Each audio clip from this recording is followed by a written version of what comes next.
Okay. Florida.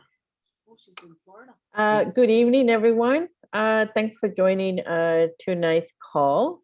This is the April call for listening to Indigenous Voices. I'm Karina Ramirez. I'm the Diversity and Inclusion Director for CCL. And I wanted to welcome everyone tonight. I am calling from the lands of the Taino Tequesta Seminole people here in West Palm Beach, Florida. And I'm excited to learn something new today.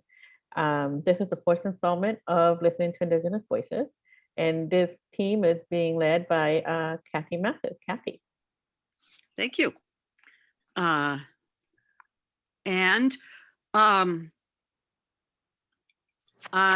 last name is my late husband's name. He was from Costa Rica, and it is Macis. In Costa Rica, it has a accent on the I. Let's see. We don't see you, Kathy. Yes. Oh, okay. I'll turn it. There you go. Yeah. We also have a dachshund here, which I will introduce in a little bit. So the first thing we were going to do tonight is go over, I'm going to read the community agreements for the Listening to Indigenous Voices Action Team, which we've been working since like last August. So number one, our group respects and promotes the inherent rights of Indigenous peoples, especially their rights to lands, resources, and cultures. 2, we commit to learning about the impact of colonialism on the balance that Indigenous peoples had and still have with the natural environment. 3, we seek relationships based on the values of consent and reciprocity, prioritizing Indigenous voices on climate and environmental issues. 4, we seek greater understanding that all people, plants, and animals are relatives, not resources. 5, we prioritize respect and humility, strive to avoid guilt about what we do not know, and remember that there are no stupid questions. 6, we acknowledge that our thinking is imperfect and that we may unknowingly offend within this group. We are willing to use this experience to address microaggressions that occur so that participants can learn from each other. When we are offended or uncomfortable, we are invited to share with the group right then and there, or at the end of the meeting, or later with a team leader, privately if you want to.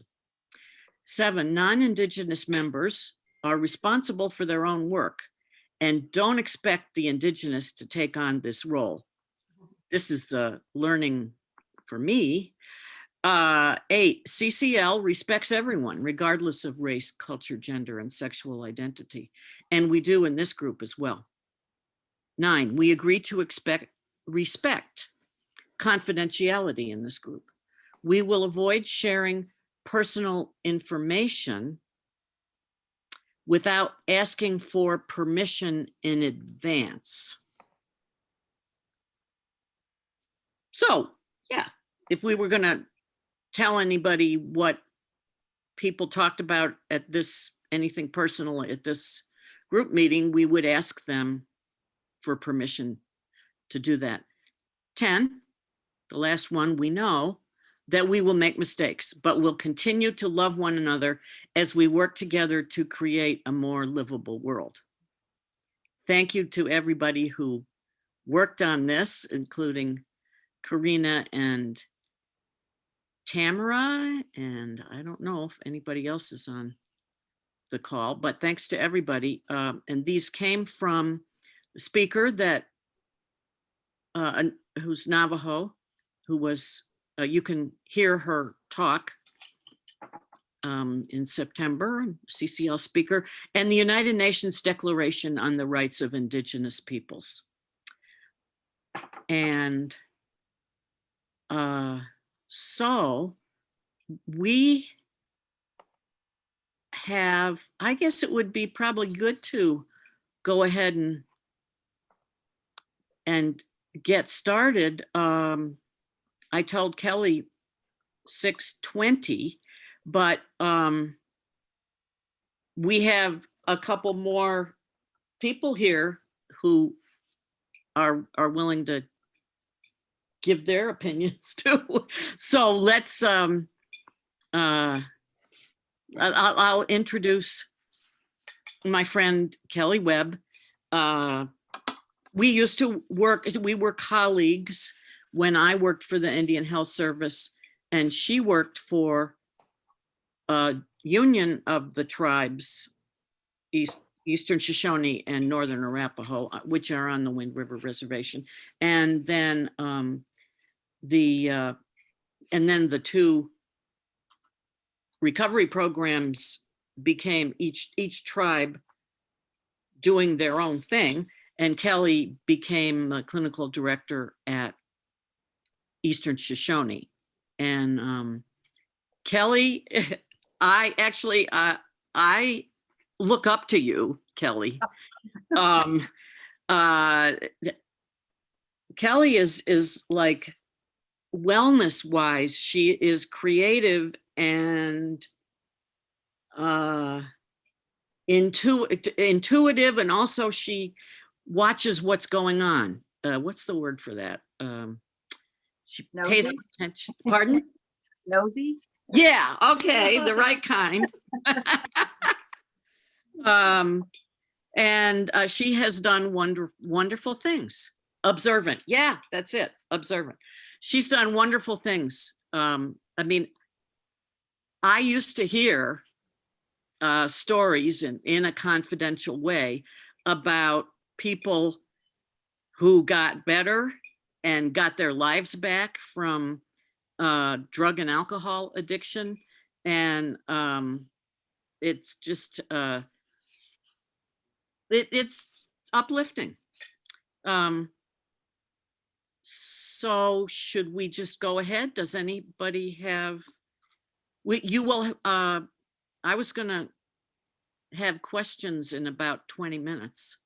That would give us about 15 minutes for questions. But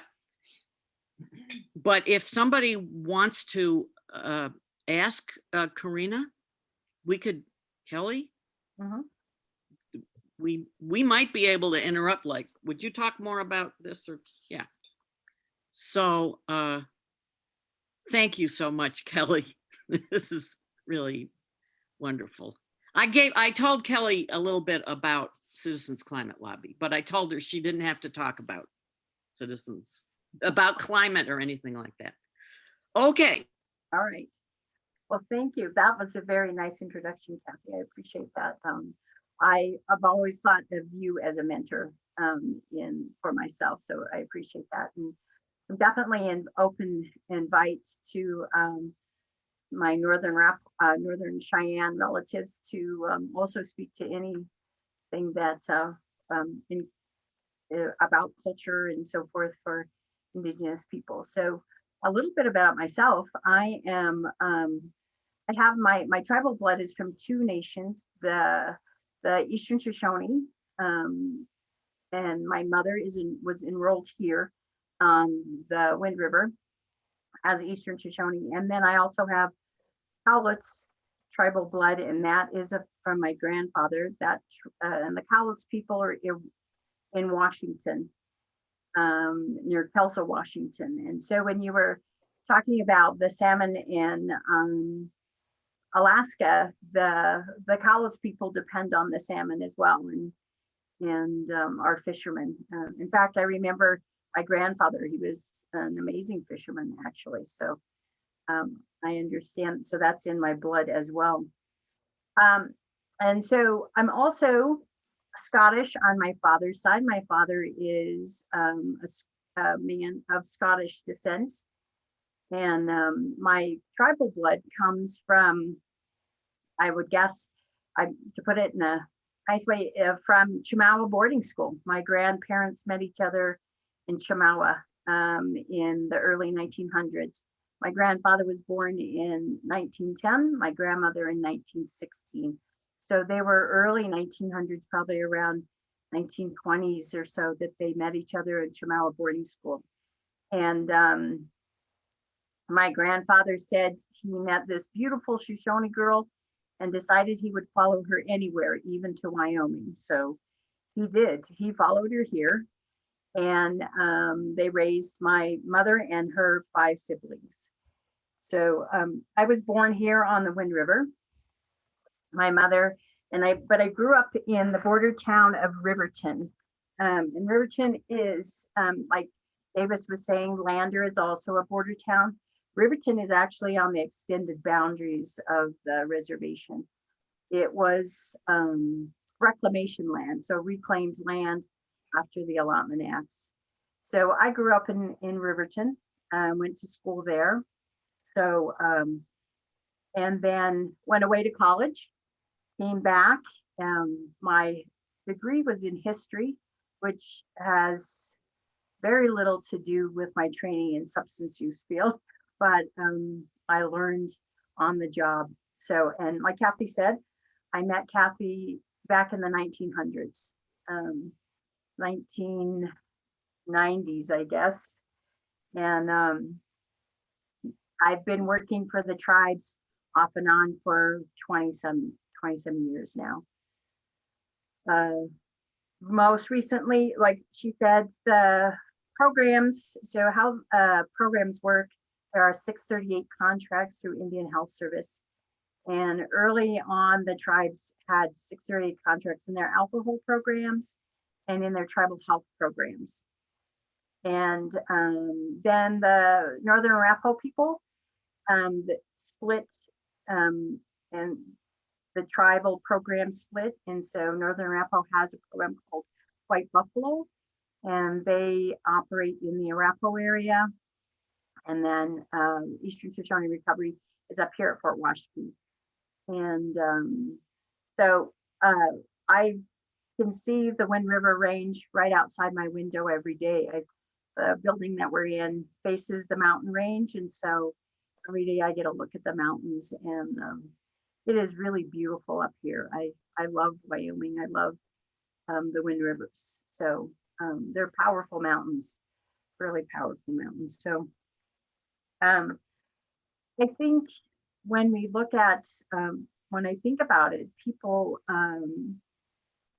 sort of, when we talk about living in relationship, whether it's with fellow humans or with the animals that walk this earth with us and so forth, to love something else, I think, and to have relationship, you have to have a good relationship with yourself and with your creator.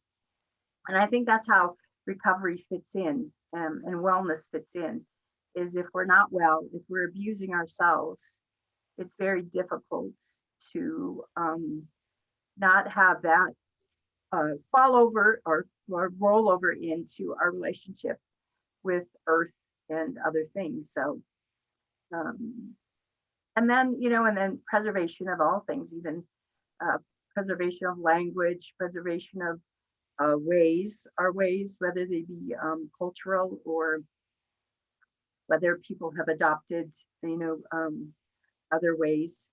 Our program here at Eastern Shoshone Recovery is based in what we call core cultural values. So everything we do in the program is based in those values and based in the medicine wheel. So which talks about being centered, walking in balance, mentally, physically, emotionally, spiritually. And then off that also would be socially, right? So whether we're socializing with each other or in relationship and union to the people, the elements around us and animals and stuff, just like your Bible has talked about. So where am I going with that? So having a good relationship with yourself is important. So I think wellness and sobriety is important in that, because then we can begin to learn how to treat other people and other and the earth well.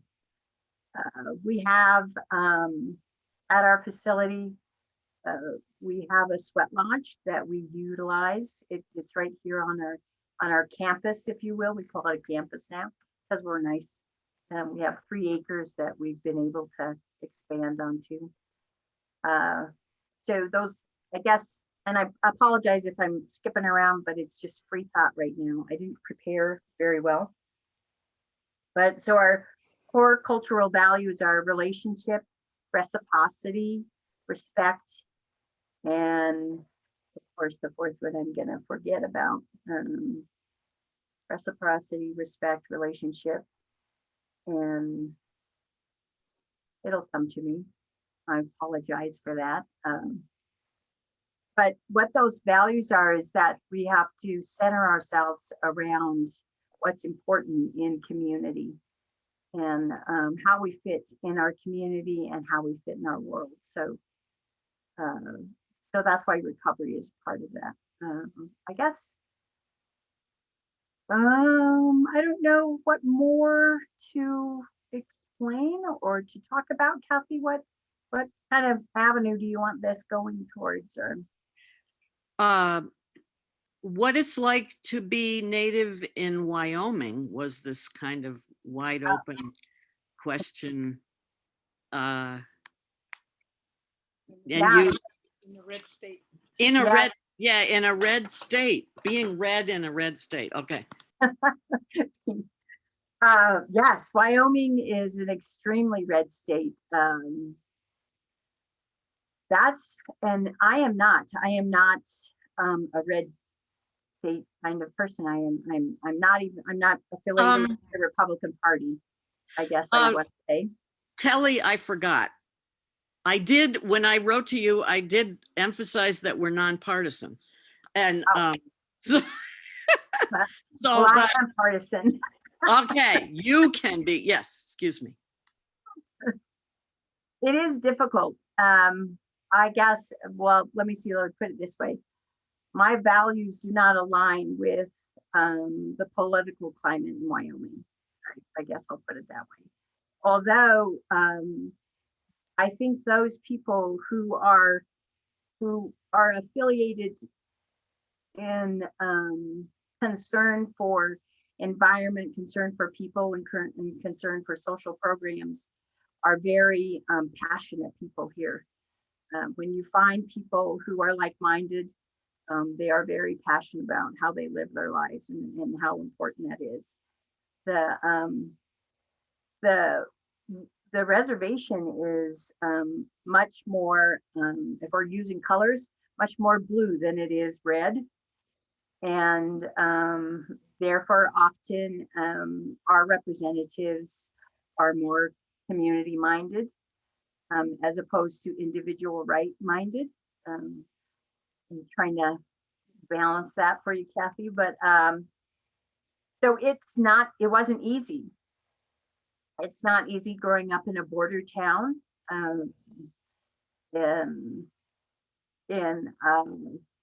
Because there's sort of differences on both from tribal people and from the border town people.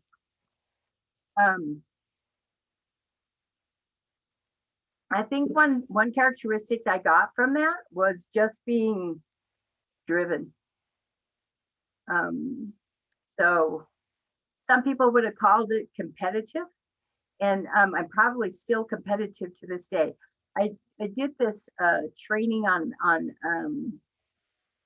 on styles of leadership and styles of conflict resolution. And when I first took it, when I first started, I highly competitive, which means there had to be a winner and a loser. And I have changed that a great deal to collaboration and consensus pieces because that's important. But I think I grew up being competitive. And I think that competitiveness was from being what they would call a breed in a border town. Because you kind of stand your ground. in that kinds of situations. So, so I think growing up in Wyoming and being a Native person is about finding your people, even people who are not Native, but who have, as I was told once, who have Native hearts. So I think that was something that was important to find too. Wyoming, it's very difficult because the tribes have to, in themselves, have to always sort of assert themselves in recognition of Wyoming decision making. It wasn't even, I would guess, maybe even 6 years ago that, you know, when they're supposed to have tribal consultation on Department of Health decisions and those kinds of things that affect Native people. And it used to be just a letter that was sent to the tribe saying, this is how much money is in Fremont County for programming, yada, yada, yada. And finally, about 6 or 7 years ago, they actually started having true tribal consultation.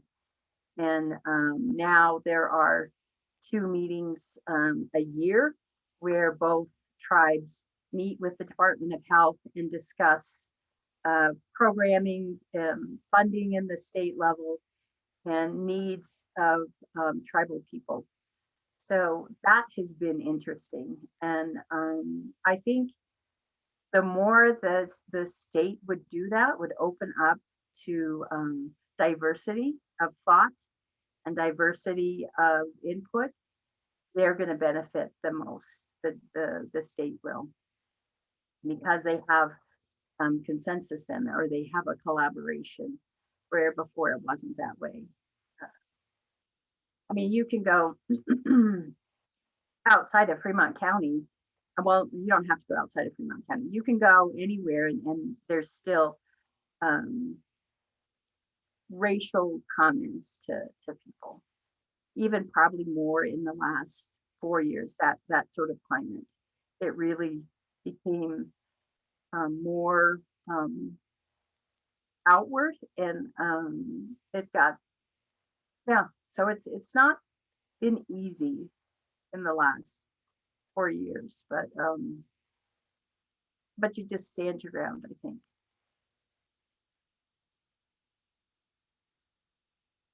Thank you for, oh, I just muted myself. No, I'm unmuted, right? Thank you for the emotional labor that you did for us to tell us about this. I wonder if in the few minutes, 5 minutes before we get to the Q&A, would Elena and Penny want to say anything?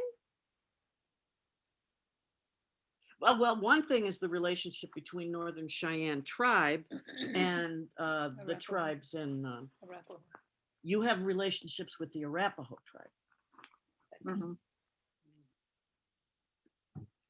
Good evening. My name is Elena Buffalo Spirit. I'm the Northern Cheyenne tribal member.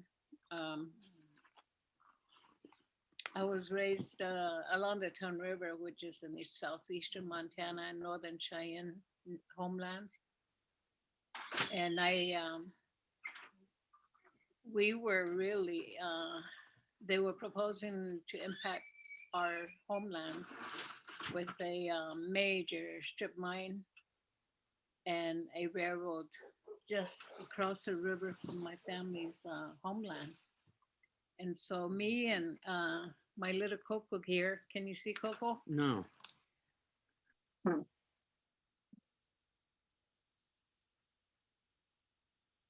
grandparents' land that they left for us, and it's really beautiful alluvial valley. We're probably the only family that have a private forest. And so one day, a friend of mine, Hillary, and I, and little Coco, we were walking along my grandparents' land, and I knew about this strip mine, and I watched Coco walk in the water in the river. It was just clear and clean. And I watched her and I thought, I wonder if she's going to take a drink. And the water was, pretty shallow where we were walking. And she was walking along, and then she took a drink of the water. And I thought, I'm going to join Northern Plains Resource Council because I want to protect our homeland here. And I wanted to protect it, the good, clean water that I grew up along the river, and we learned how to swim real early in our childhood. And I wanted my grandkids, and I'm a great grandmother, I wanted them to be able to come home and enjoy it. Right now, they're residents of Nisqually Nation. And I'm going there tomorrow to Nisqually. I'm flying out tomorrow to be with my grandkids and great grandkids. And so I joined Northern Plains, and I started traveling with them to DC to lobby senators and some of the federal agencies that were able to allow the permits of the strip mine and the railroad. And we lobbied them, and then we traveled to Spokane, Washington, because the railroad was going to go from Wyoming, Sheridan, Decker area to all along the river, just right across from our land.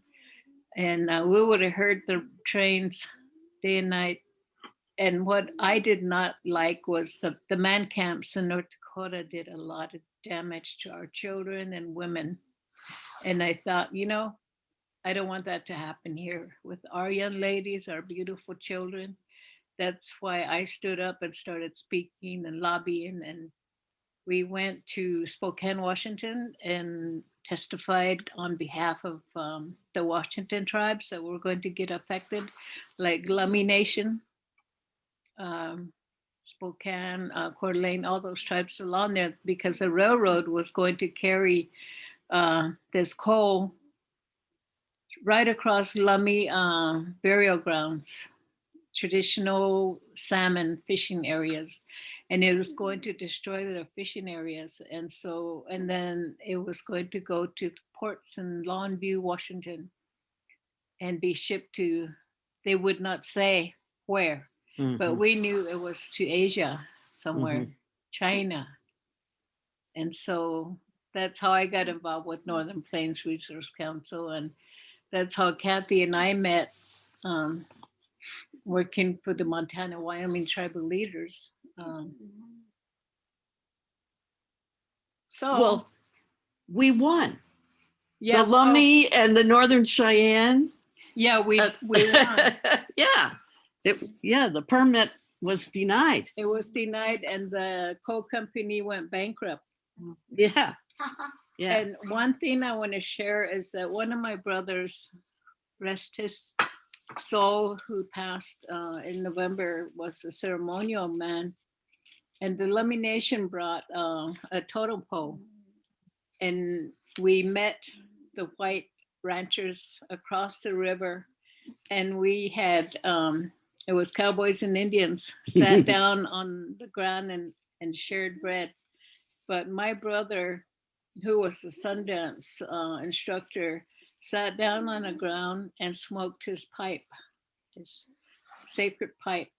I really feel that that's what helped us. He sat there and he prayed for our land and our water, and everything went berserk. No, I mean, everything just was not approved. Wow. And so that's where my drive was. Oh, this is sacred. And I know that the people who are with people all over the country who are on the Zoom. Can I ask you to thank you, Amelia, for your chat. Yeah, can I say, I agree. Please, yeah. Elena, I think it's really important, prayerfulness, that sort of humbleness and prayerfulness, whether it's in the sweat lodge or in all of those ceremonies, those are the most powerful way that we can move forward, I think. I don't know how many times that, that we made those intentions and just kept, focusing that way. And not just the hard physical work of, like lobbying and stuff like she was talking about, but that prayerfulness, that mindfulness that happens in Indian country all the time. And those were, those are ways of being just of being passed down all the time. And I think that's what sustains us. Because Indian people were marked for death, and we're not there. We're not dead. We're here. And so We're still here. yeah, we're still here, and that's what sustained us, is that prayerfulness, that mindfulness about generations for the future, like she was talking about and stuff. That's huge. And I just remembered, it's responsibility. Thank you. There's one thing I'd like to mention, that the Cheyenne and the Arapaho and the Sioux Nations, you know what we did in 1876. And I actually, when I was in high school, I think my uncle, he gave it to me, but I had a T-shirt that said Custer had it coming, and I would wear that to school, and every once in a while, and we would get ready. My dad would say, "You can't wear that downtown." So this was in the 1970s. You can't wear that downtown in Riverston. But I would wear a sweatshirt over it, and I'd wear it to school, all proudly, just really puffed up. And sometimes I get dirty looks, but I had this one girl, and it was at a class reunion, probably 10 years ago, and she goes, "I used to love it when you'd wear your Custer had it coming." Have you ever seen the T-shirt that says Custer got sued? Oh, no. SIOU. That's a good one too, right? Well, my daughter is, my daughter is Northern Cheyenne too. Her really? father's Northern Cheyenne. What's her name? Her name is Sadie Posey. Oh, okay. I wanted to mention, if you Google Buffalo Calf Trail Woman, saw her, she witnessed her entire family slaughtered at Sand Creek Massacre. And she was left alone, and a chief adopted her, and he had his sons train her to be a warrior woman, and she became a warrior woman, and she rode with her husband into the Custer battle. And she's based on the girl who saved her brother, and that's near our country. And she rode into the battle, and some of the oral history my mom told me was a woman did the final cutting Custer's throat. Oh, And they think it was her. Oh, I've heard that they thought it was a woman that did the final. And I think she was so brave and so fearless and powerful, because she witnessed her family slaughtered. And that's what I think drove her to be so strong. And so when I'm painting, I'm a ledger artist. And so I paint women in honor of the women that made a difference in my life. like my beautiful grandma and my mother and one of my favorite aunties. Mhm. And so I honor the women mostly in my paintings and horses because horses made us go all over the world. What's her buffalo calf Trail woman. trail woman? Okay. Because there were no roads. Mm. And some people try to say, no, her name is Buffalo Calf Road Woman. It's not. It's Buffalo Calf Trail Woman because that's what we had were trails, Mhm. not roads. Thank it, you. Hit it. Hit it. Here's Penny, my Yeah. cousin. Somebody from Anchorage jumped on the Zoom, Penny. Oh, really? Yeah, I think it's George. George. His last name's George. No, his first name. But Oh. anyway, Okay. Well, first of all, I'm not from Alaska, but my children are, and I really cherish and respect their heritage. And they're the Copper River Indians, very strong people. And I know they had to have been very strong because they have the inner part of the country that is so beautiful, and you see the colors change vividly from season to season, whereas the outer parts of Alaska are mostly frozen, and Wow. tundra. Hmm. And so whoever tried to invade the inside of the Ottawa Copper River area or any of the Athabascan territories, they had to be pretty strong to try to come up against them, because they said the Aleuts used to even come up the Copper River and try to steal the women and pillage their villages. And a lot of times the men would be gone out hunting or whatever. And so, yeah, I got on this jacket here, and it's Tenet Willie. is that Tenet Willie. That means the trail is good. Like she just mentioned, the trails. We didn't have roads. Wow. That trails. So their trails were long and deep, and when they walked, they used sticks and the walking sticks, and they used big long one, like a pole. And by the time they got done using them, as they got older, the stick would be really short, so the people were very strong, and there's a lot of good stories from that country. And I'm just really I don't know, just I feel that I'm grateful and been really Connection. privileged to live among the Ottawa people, because they're very strong people. But the elders are dying off, and I think they're kind of scrambling to get their language back. And my father-in-law was 102 last year when he passed. I went back up to help my grandchildren, help him on what I call it passage. He went back to the Creator, our Heavenly Father, God, what we call. Anyway, it was a beautiful passage, because he watched as the angels came and got him. He's just reaching up, looking up, trying to go. And we were holding him back. We didn't want him to go. But anyway, he's the one who taught us survival skills. He was the last man that I know of that could put two sticks together and make a fire. I don't see anybody can do that anymore. He liked to carve spoons out of birch trees. He made his own what do you call that vitamin from Cod fish? liver oil. No, it's that vitamin. Is it D? No, it's for the brain or the. A? B? No, they have it vitamin. Is it omega?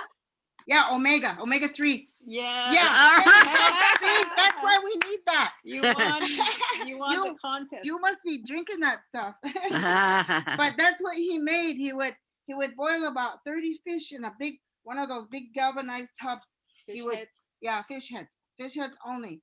He would rinse them and lay them in the river for about 3 days, and then he'd throw them in the tub, and he'd cook them, boil them up, and then after it cooled, he'd take the oil out of there and he'd put it in jars, and he drank it full strength. He kept it in his refrigerator, so he could tell you the temperature, the time of day, what was going on a certain day. When he told his stories, he was very vivid. Wow. And Oh So I wish I had recorded him. I just, Mm. you know, really kicked myself. But the neat thing about Golcana Village, where he reigned, he started his own store there. It was called the E&E store because him and his wife got into a bad accident, my mother-in-law, back in the 60s. This is before I came around. But he couldn't work no more. He worked for the state highway department. So he formed his own store, him and his nephew, E&E store. And he sold a lot of, you know, native artifacts, you know, handmade crafts, even, you know, just the basic stuff from the store, like bread, meat, whatever. But anyway, he never bragged, you know, he just, you know, and he liked to laugh. And he liked to make fun of people like me. I'm just kidding. But he was very, very, very agile till the time that he left. He liked to dance. He loved fiddle dancing up there. Fiddle dance is a big thing. He loved to Indian dance, and he was a singer drummer for Atna. So he was considered chief, but he never looked at that. He said the only chief I know is Chief Cornerstone, you know, and that mentions it in the Bible. He said, but he never liked to have that big high stature, big name. But anyway, the latest thing that happened in Golcana Village about a year ago was last year, as a matter of fact. They won their land back from the state. Oh. People were where they had their original village across the Golcana River. And that's where the village was. And then all of a sudden, here comes the state commission, road commission, and they just plowed right through that village.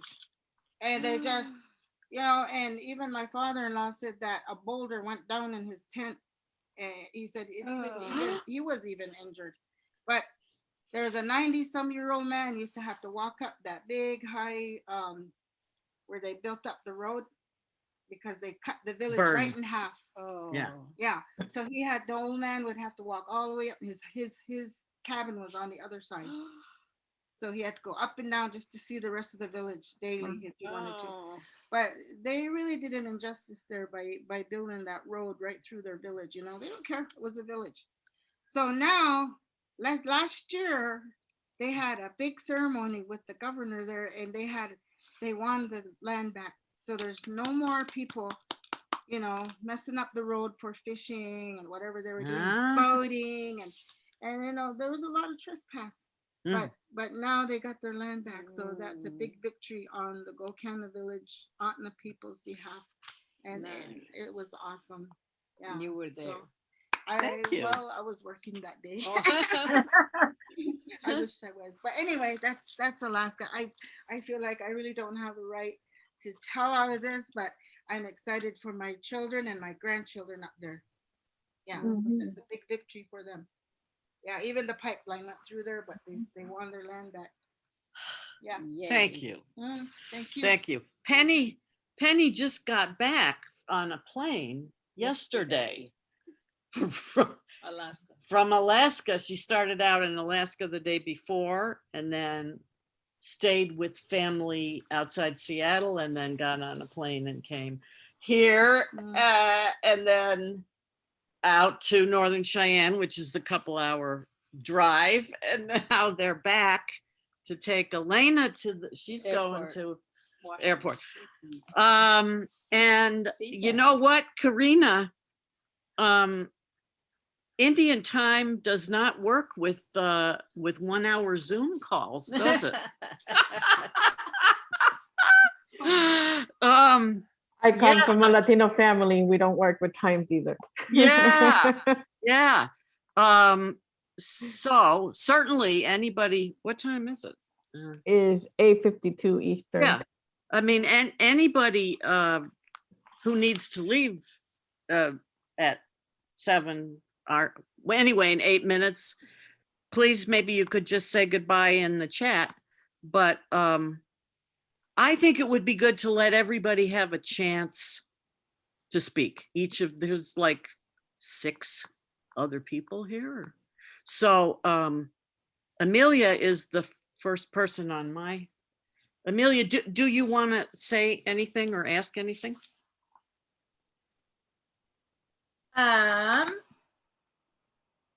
I'm not sure. I'm very grateful for all of you for sharing. It's been a pleasure listening.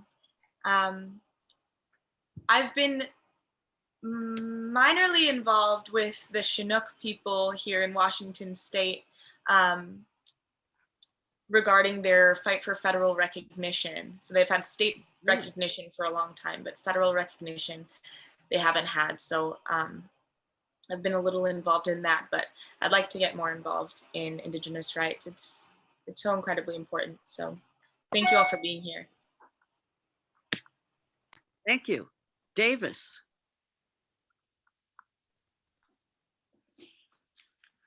Thank you for that. Yeah, I'm just glad to be able to jump on here. I've been learning a lot in the 3 months that I've been here in Wyoming, and so when I saw that this was one of the CCL groups, I'm very glad to jump on, and hopefully, Kelly, I'll see you on the reservation at some point. And I'm trying to get involved in like the LCAN, the Lander Climate Action Network. But of course, I also think about some of the connections, with recovery and stuff. A big part of that is how people respond to, crises. And so, one of the new topics is, I want to say like climate counseling, like people who are dealing with the climate change or going through more stress because of what they fear for the future, which, that has some pretty strong basis. Yeah, so I'm glad for the work you do. Anything we can do to help out is great. And I look forward to continuing to work on the reservation here. Thank you. Hope. I'm sorry if I'm Hi there. Sorry, I'm like cooking the mushrooms, and but I turned it off. So I'm just really thankful to hear your stories and your the movements that have happened and everything. I've been doing some work here with folks who are in recovery and connecting sort of this struggle to get beyond addictions with connecting to the land and healing through feeling the beings of nature. And so it's just so beautiful to hear Indigenous voices speaking, and it really is moving for me. So thank you. Mm-hmm. Yeah, thank you. George, I don't know if I'm muted. Did George, can you hear? Yeah, howdy. Right. Yeah, I live in Anchorage, but in the summertime, my wife and I fish on the Yukon River out near the mouth between Emonic and Mountain Village. And our fishery has been really hit by climate change a lot. We've had the number of fish declining every year, and last year was it was a total bust. We only got to fish for 3 days, and Fish and Game shut the whole river down. People couldn't even take subsistence fish. So especially for people upriver, they were not able to get any subsistence fishing in. It was very hard for people. And this has been something that's been worrying me for a long time because honestly, the Yukon River salmon are the best fish in the world. And because those fish, when they come into the river, they'll swim 1,000 miles before they spawn. So when they come into the river, they have lots of oil in them, and they're wonderful, wonderful fish. It just seems crazy to have this 2,000-mile, almost 2,000-mile long river in Alaska and not to be able to support a commercial or subsistence fishery. That it's prime habitat, but the waters are too warm or they're too high because the glaciers are melting. So we hope that this year is going to be different. We hope that this year that the runs, at least the the chum salmon runs will bounce back. And I look forward to being out there, being with my neighbors, friends out there. And thank you. This is wonderful. I wish I remembered in time to get on at 4 o'clock, but I'm glad I got to be on for at least the last 20 minutes. Yes, we are too. Did we get everybody? Davis? Oh, so we have perfect timing. Karina, Yeah. would you like to say anything?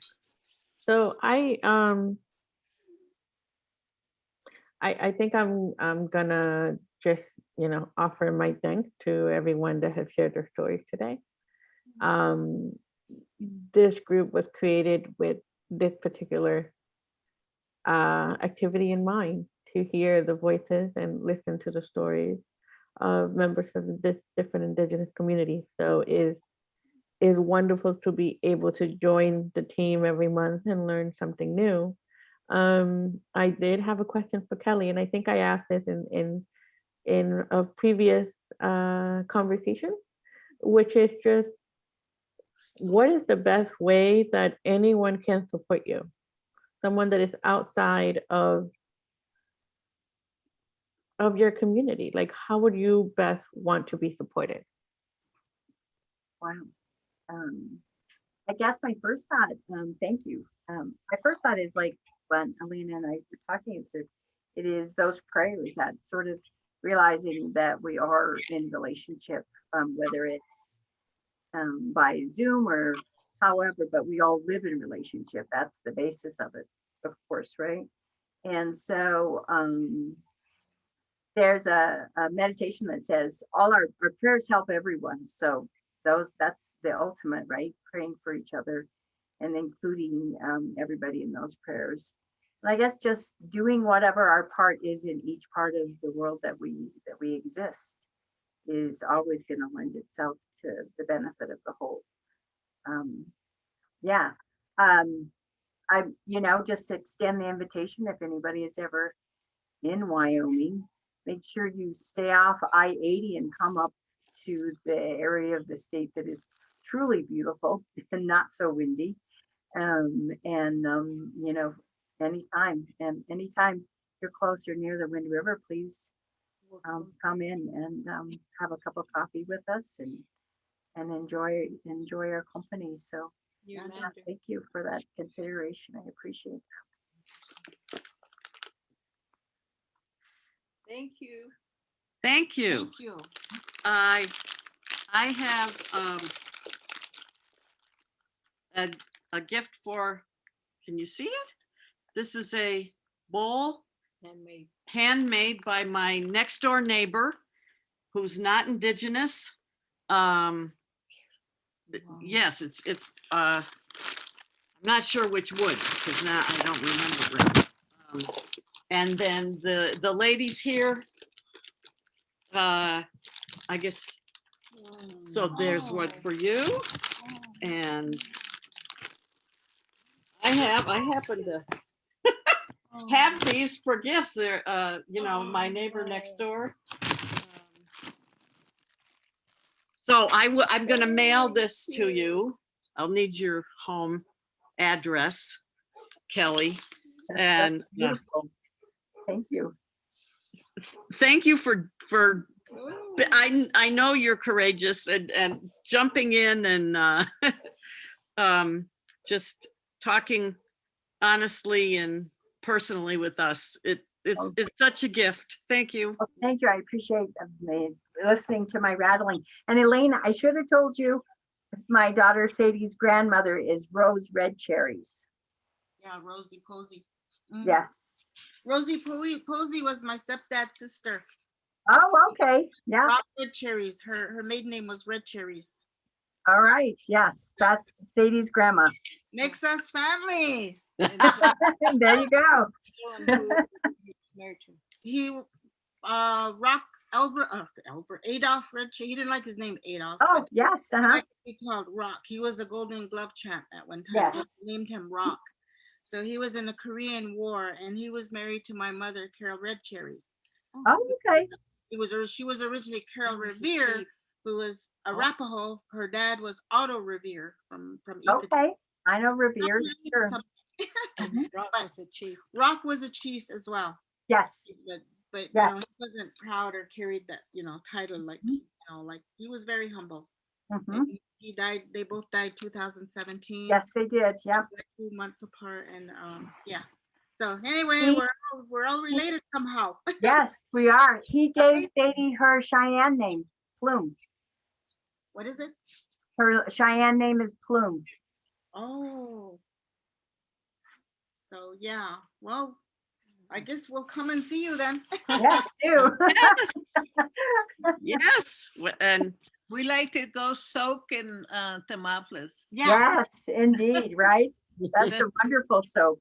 The star plunge I like. Mhm. Yeah. Yeah, Your sweat lodge. We'll join you at your sweat lodge. I would love that. You're Yeah. more than welcome. Please do come. Come here. Go there when I Mhm. come back.